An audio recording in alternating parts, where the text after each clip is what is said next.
Mr. Poilievre, first of all, welcome in the studio. Thank you for having me. Okay, it was a long due visit here in the studio, and first of all, welcome to Peel region. You have been here a couple of times during your campaign.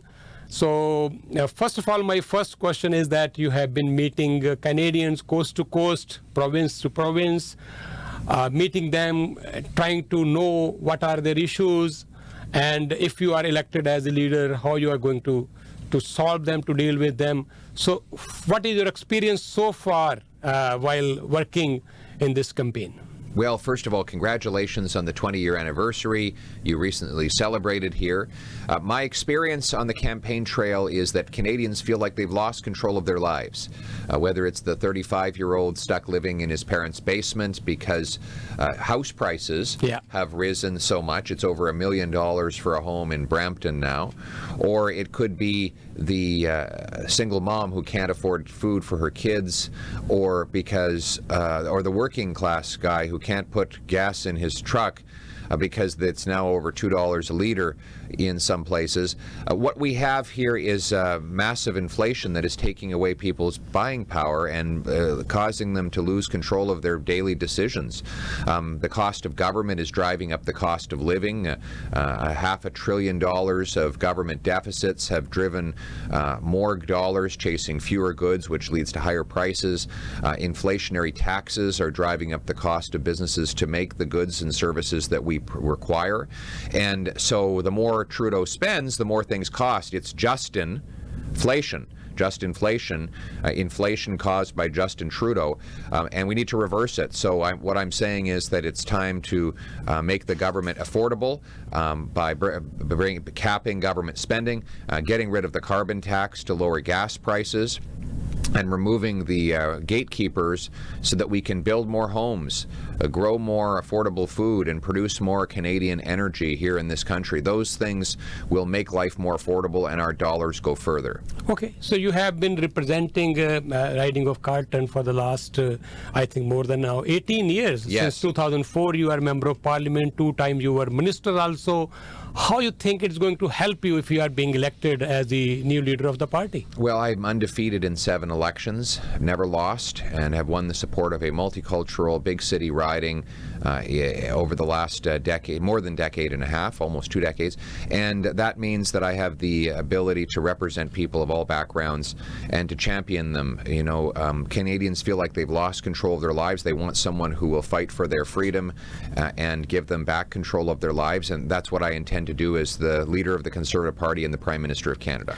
Yesterday, our Deputy Prime Minister, Chrystia Freeland, was in Brampton at a trucking company's office. I asked her a question. I said, 2 million applications are pending to be processed at the various visa centers, and we have more than 500,000 people shortage of workforce. Yes. So how you are going to deal with that? The answer was that she said that, look, Mr. Saini, we don't have enough horses. If these people come here, how we're going to accommodate them? So people are, I mean, particularly small scale businesses, they are struggling. They don't have workforce. They don't have workers to work. So how, if you elected as the leader or if becomes prime minister in due course of time, how you are going to deal with that? Well, you've raised 2 issues. One is housing, the other is the immigration backlog. So let's start with housing. We have the fewest houses per capita in the G7, even though we have the most land to build on. Why?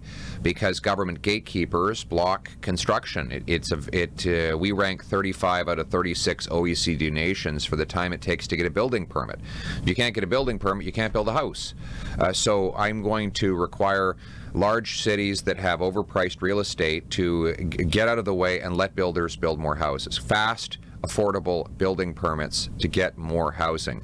I'm going to ensure that the number of infrastructure dollars a big city gets depends on the number of houses that they allow to be built.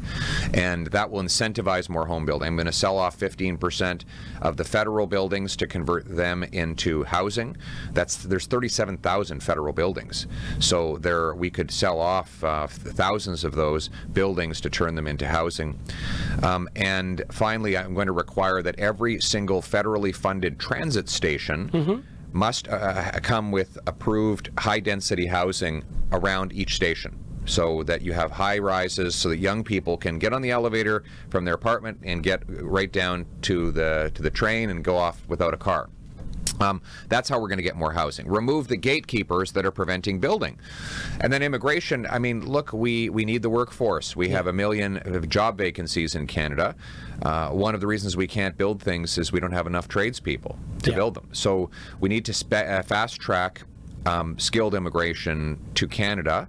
The best way to do it is to expand express entry. So when an employer has a job opening and gives a job offer to a future immigrant, they can get here quickly within a few weeks, get them a work permit, then allow them to apply and become permanent residents and eventually citizens. Do it very quickly. We should also allow temporary foreign workers who've proven that they follow the law, they pay their taxes, to graduate into permanency so they can stay here and then eventually sponsor their families to do the same thing. That's how we're going to fill the shortage in our workforce, by inviting hardworking, skilled immigrants whose abilities are needed in our workforce. Okay, I asked you last time this question and I am repeating again. Yes. That there is a perception that Conservative Party is not pro-immigrant. So how are you going to deal with this question? Well, that is a false perception. I am pro-immigration. My wife is a refugee to Canada from Venezuela. Canada needs immigration to fulfill its economic success. And so we will be, our party will put forward a pro-immigration platform in the next election, and we will fight for immigrants by pressuring the current government to remove the backlog and increase processing time so we can get families united, refugees safe, and jobs filled here in Canada. Okay. So for the third time, we have a minority government in the country, and people are now thinking that Mr. Trudeau is tired. We don't see that much energy in him and his team now, and people are looking for a change. There is no question about that. We are grassroots people, and we can tell you that that's what is the feeling in the public's mind now, that we need a change in the government. And previous two leaders, Andrew Scheer, with all due respect, and Aaron O'Toole, they couldn't connect to the new Canadians. So Pierre Poilievre, how you are going to contact these new, how you're going to win over them? That's my question. Well, I'm going to address the problems facing their lives. I mean, if you're a new immigrant to Canada, the biggest obstacle right now you're facing is, how do I get a house? It's $1 million plus for a home in Brampton. If you're new to Canada and you've not had a chance to build up $200,000 for a down payment, then you can't buy a home. And then but how would you save up for a down payment when you're spending $2 a liter on gas, or you're spending an extra $2,000 a year on food? It's impossible. And so I want to remove the gatekeepers that are standing in the way of the success of Canadian immigrants. I'm going to fight inflation by capping government spending, eliminating the carbon tax, pressuring cities to speed up housing construction, and also pressuring provinces to speed up recognition of immigrant credentials so that doctors who come here to this country can get a job working in medicine rather than being shut out by the government gatekeepers. So I'm going to open the door of opportunity to all Canadians, including new Canadians, to fulfill their potential through hard work and through merit. Okay. So we have problem for the passports now. There's a long line queue for the passports. We have chaos at the airports. Similarly, our the inflation is sky high now. So how you are going to deal with that? Whenever we ask ministers about this, they're saying that they are hiring more people. Mr. Alghabra was saying we have problem with the screeners. We are trying to recruit more and more people, but at this time when we have families are traveling, it's a vacation time, tons of problems people are facing now. So how if you are elected as the Prime Minister of this country, your government is going to deal with all these issues? We understand many of them are related with the pandemic also, but government must be prepared for these situations. You know what? I don't accept that excuse anymore. Look, the pandemic started back in 2020, the beginning of 2020. We're halfway through 2022 now. It's not an excuse anymore.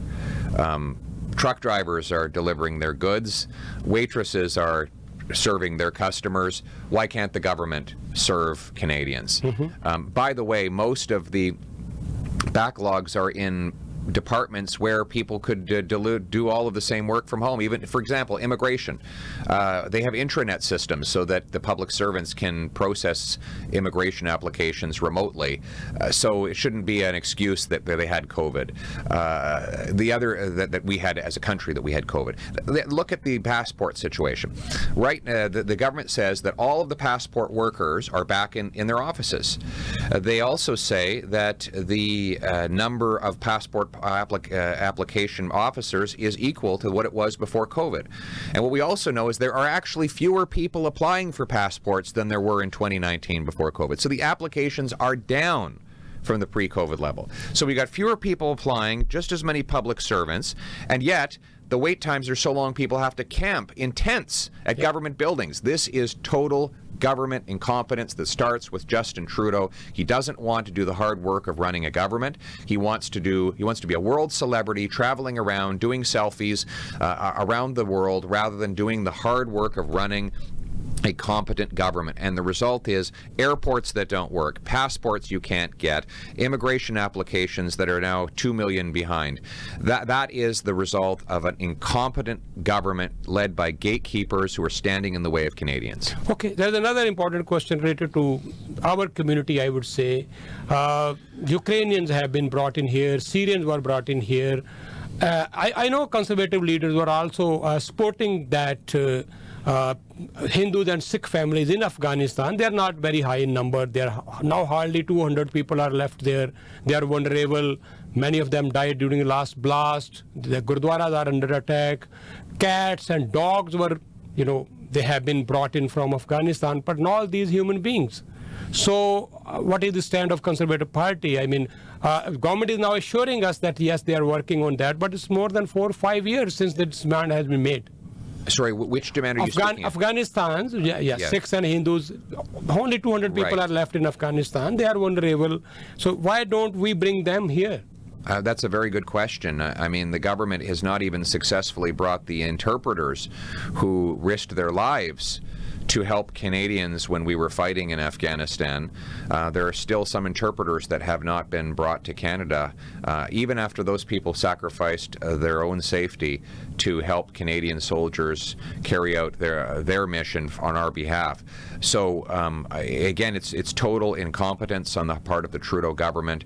They're not prepared to do the hard administrative work of running a government, and as a result, we have people, like you mentioned, Hindus and Sikhs in Afghanistan, but other people around the world who are languishing and waiting for a chance to apply and come to Canada to live in safety and peace. And these are very real consequences for Justin Trudeau's incompetence. Okay, and coming back to your campaign, today we got last night we got the biggest news that Patrick Brown has been, thrown out of the race by the party because of financial irregularities, many other reasons. His campaign is saying that they are going to get legal course for that. They are going to contest. They are going to fight for that. I'm not going to ask you, to indulge in this issue, but still, you were claiming that out of 600,000 members, your campaign team could sign more than 300,000 members. Any comment on this development of this campaign now? Well, nobody should be surprised that Patrick Brown is again accused of breaking rules. This is the same Patrick Brown who was found guilty of violating the ethics laws of Ontario when he was in the provincial legislature. He was found to have accepted a $375,000 loan that he had covered up. He was ousted as leader of the Progressive Conservatives for scandal. Then the Progressive Conservative Party in Ontario refused to even accept him as a candidate because of his past conduct. And now, as you know, he is engulfed in a big scandal at Brampton City Hall involving Brampton University. And City Council is now paralyzed because of his scandals there.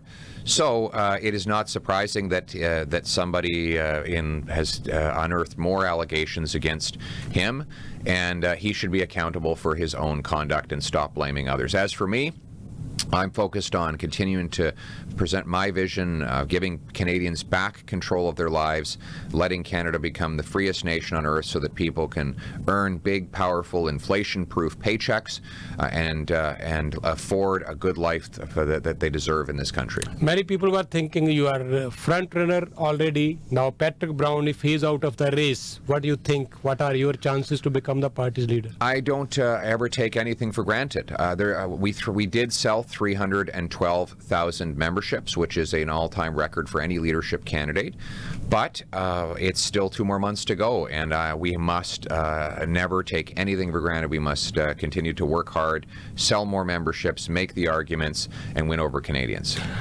There's a allegation by Patrick Brown's campaign that they want, there's a coronation of Mr. Pierre Poilievre. Party has already made up their mind, and they mischievously threw us out of the race. Patrick Brown has, a long history of lying to Canadians, lying to people in Brampton. He is, he has a long track record of scandal, and it's no surprise that he is trying to lash out and blame other people for his misconduct. That's what he always does. Okay. My last question. We have a deficit of more than $450 billion in this country. Lots of challenges which we were discussing earlier in this interview.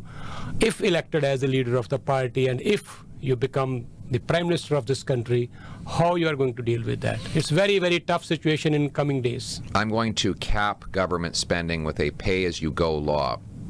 So here's how it works.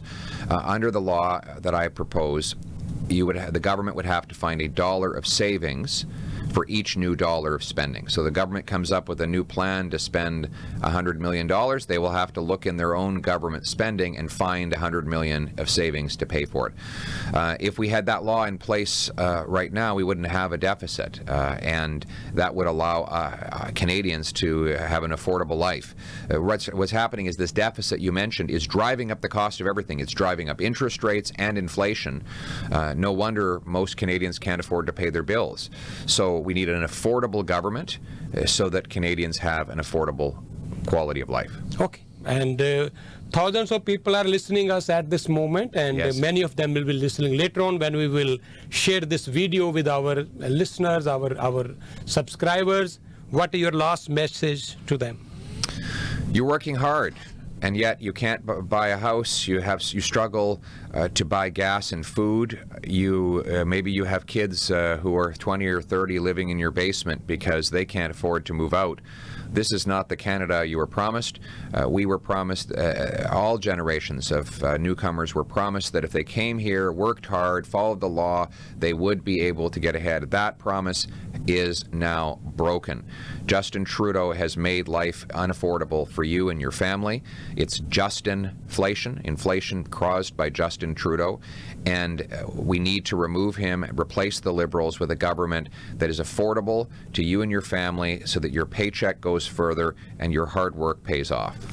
Okay, on 10th of September, the members of Conservative Party of Canada are going to elect their new leader who will challenge Justin Trudeau then in the next elections.